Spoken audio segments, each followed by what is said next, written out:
Hello दोस्तों। सदियों पहले लोगों ने जब रात के आकाश को देखा तो उनका मानना था कि किसी काले ग्लोब ने पृथ्वी को ऊपर से ढक रखा है।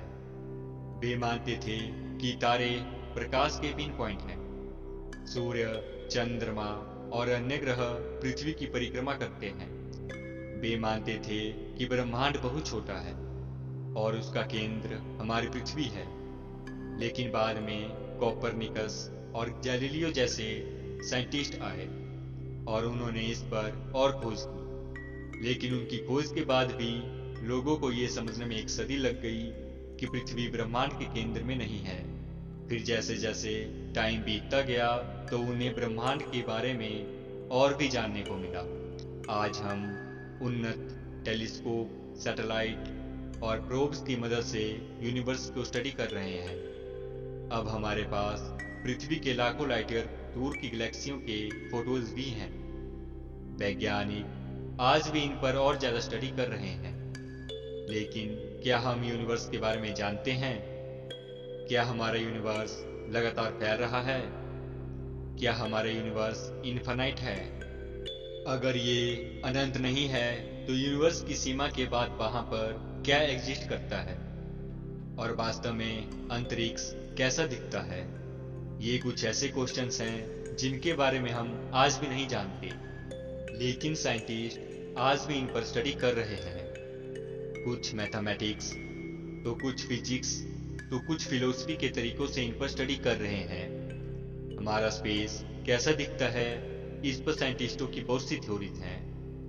तो इस वीडियो में हम उन सिद्धांतों के बारे में बात करेंगे और स्पेस की कल्पना भी करेंगे। सो दोस्तों, मेरा नाम है शुभम और आपका मेरे यूट्यूब चैनल यूनिक स्पॉट पे वेलकम है।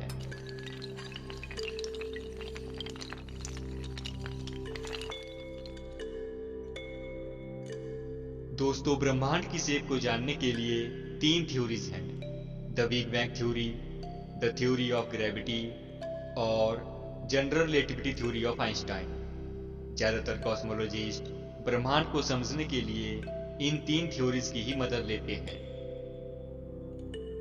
सो पहली थ्योरी है बिग बैंग की। बिग बैंग से हमें ये पता चलता है कि यूनिवर्स कैसे बना हुआ होगा। कुछ ऑब्जर्वेशंस और एनालिसिस से ये पता चलता है कि हमारा ब्रह्मांड लगातार फैल रहा है। साइंटिस्टों ने लाइट को डिटेक्ट कर स्टडी किया तो पता चला कि बहुत साल पहले ब्रह्मांड एक बिंदु के रूप में था। आज दिखने वाली सभी कैलेस्टिक ऑब्जेक्ट एक बिंदु में ही कॉम्प्रेस थी। लेकिन फिर अचानक ही ब्रह्मांड का विस्तार होने लगा। कुछ ही सेकंड में मैटर और एनर्जी लाखों लाइट ईयर दूर चले गए और ये सभी उस बिंदु के चारों तरफ गए। तो इससे भी पता चलता है कि ब्रह्मांड की शेप गोल है, जो सभी तरफ इक्वल ही है। तो वहीं दूसरी थ्योरी है थ्योरी ऑफ ग्रेविटी की। इस थ्योरी में ये कहा गया कि मैटर के सभी पार्टिकल एक दूसरे के लिए अट्रैक्ट होते हैं। विशेष रूप से एक पार्टिकल दूसरे पार्टिकल को उसके मास के अनुसार ही अट्रैक्ट करता है, जैसा कि इस इक्वेशन में दिखता है। F = gm1m2/r²,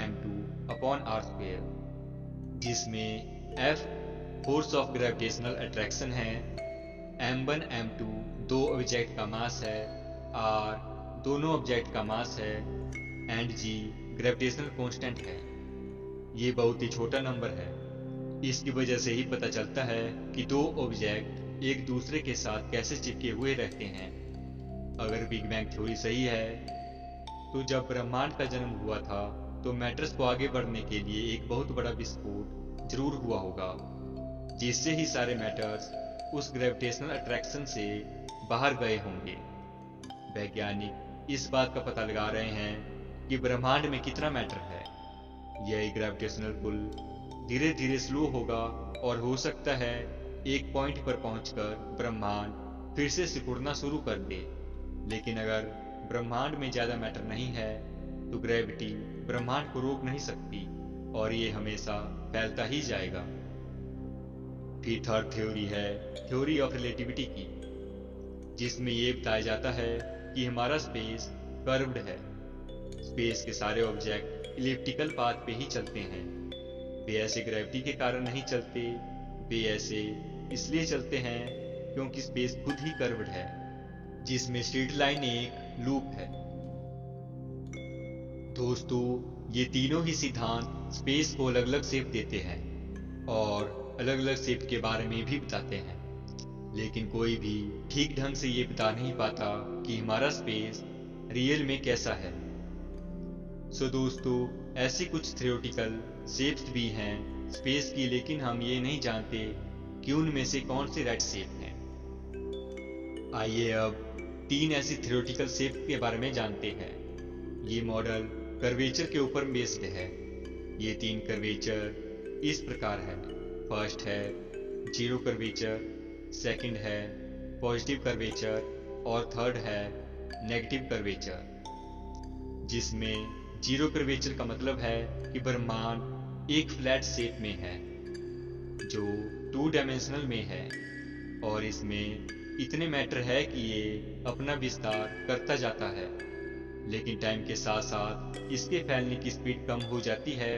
और अगर ब्रह्मांड एक पॉजिटिव कर्वेचर में है तो ये एक क्लोज्ड यूनिवर्स है और एक 2 डायमेंशनल मॉडल के मुताबिक ये यूनिवर्स एक स्फीयर की तरह दिखाई देगा। एक क्लोज्ड यूनिवर्स एक निश्चित शेप तक ही फैलेगा, फिर से कोलैप्स हो जाएगा।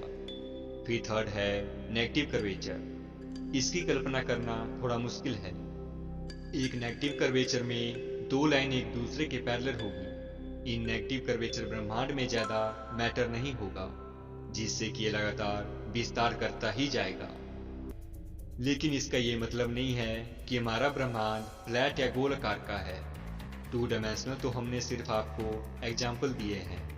ऐसे हमारे ब्रह्मांड को 4 डायमेंशनल के रूप में मापा जाता है।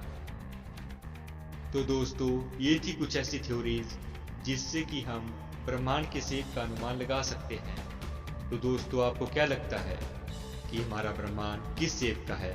हमें कमेंट करके जरूर बताएं। तो दोस्तों, वीडियो पे लाइक शेयर कमेंट जरूर करें और जिसने अभी तक चैनल को सब्सक्राइब नहीं किया है वो जरूर से सब्सक्राइब कर ले और साथ में बेल आइकन को भी ऑन कर ले। हम ऐसे ही इंटरेस्टिंग वीडियोस आपके लिए बनाते रहेंगे।